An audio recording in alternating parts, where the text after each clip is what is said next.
ఇక తెలంగాణ సీఎంగా రేవంత్ కు కొనసాగే నైతిక హక్కు లేదని అన్నారు బీజేఎల్పీ నేత ఏలేటి మహేశ్వర్ రెడ్డి. మైక్ దొరికితే చాలు సీఎం నోటికొచ్చినట్లు అబద్ధాలు అవాస్తవాలు మాట్లాడుతున్నారని ఫైర్ అయ్యారు. కేంద్రం డబ్బులతో ఇళ్లు కట్టి ఇందిరమ్మ పేరు పెట్టుకున్నారని విమర్శలు గుప్పించారు. 1,00,000 ఇళ్ల నిర్మాణం ఎక్కడా జరగలేదని, వాస్తవాలతో తాను ఒక్కడినే వస్తానని, మీరు కేబినెట్ మొత్తం రండి అంటూ వాస్తవమేంటో నిరూపిస్తానని రేవంత్ రెడ్డికి ఓపెన్ ఛాలెంజ్ విసిరారు మహేశ్వర్ రెడ్డి. నేను ఆసిఫాబాద్ వెళ్ళినప్పుడు కూడా అనేక అబద్ధాలతో కూడినటువంటి అంశాలు మాట్లాడుతూ ఛాలెంజ్లు చేస్తున్నాడు.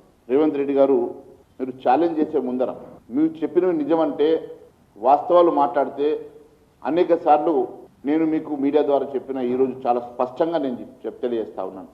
నేను వాస్తవాలతో డొక్కొని వస్తా, నువ్వు నీ మొత్తం క్యాబినెట్ తీసుకొని రా, నేను మాట్లాడే అంశంలో ఏ ఒక్క తప్పున్నా నేను ఏ నిర్ణయానికైనా కట్టుబడి ఉంటాను. దానికి నువ్వు సిద్ధమని అడుగుతున్నావు. నీకు దమ్ము ధైర్యం ఉంటే ముఖ్యమంత్రి రేవంత్ రెడ్డి గారిని అడుగుతా ఉన్నాను, దమ్ము ధైర్యం ఉంటే నువ్వు ఎక్కడికి రమ్మంటే అక్కడికి నేను వస్తాను, ఓపెన్ డిబేట్కి నేను సిద్ధమని చెప్పి తెలియజేస్తా ఉన్నాను. నువ్వు సిద్ధమని అడుగుతున్నా. నేను చెప్పిన దాంట్లో ఏ ఒక్క చిన్న తప్పున్నా నేను దేనికైనా సిద్ధం, దానికి నువ్వు సిద్ధమని అడుగుతున్నా. తప్పుడు స్టేట్మెంట్లతోటి, తప్పుడు మాటలతోటి ఎంతసేపు ప్రజల్ని మభ్యపెట్టే కార్యక్రమాలు, డైవర్ట్ పాలిటిక్స్ చేస్తా ఉన్నావు. ఈరోజు నువ్వు చెప్పిన 1వ తారీఖు అయిపోయింది, ఈరోజు 3వ తారీఖు వచ్చింది.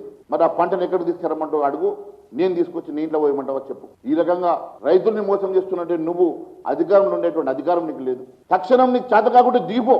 రైతులను మాత్రం గోస గుట్టించొద్దు, గోస గుట్టుకోవచ్చు అని చెప్పి నేను అడుగుతా ఉన్నా. రైతుల్ని గోస పెట్టేటువంటి నీ ప్రభుత్వం, రైతులను ఏడిపించేటువంటి నీ ప్రభుత్వం, ఈ రోజు ఒక్క క్షణం కూడా ఈ ప్రభుత్వం కొనసాగేటువంటి అర్హత మీకు లేదు అని చెప్పి తెలియజేస్తున్నా. అంటే కేంద్రం ఇచ్చిన 4,644 కోట్ల రూపాయలు మాత్రమే నువ్వు ఖర్చు పెడుతూ ఈరోజు గొప్పలు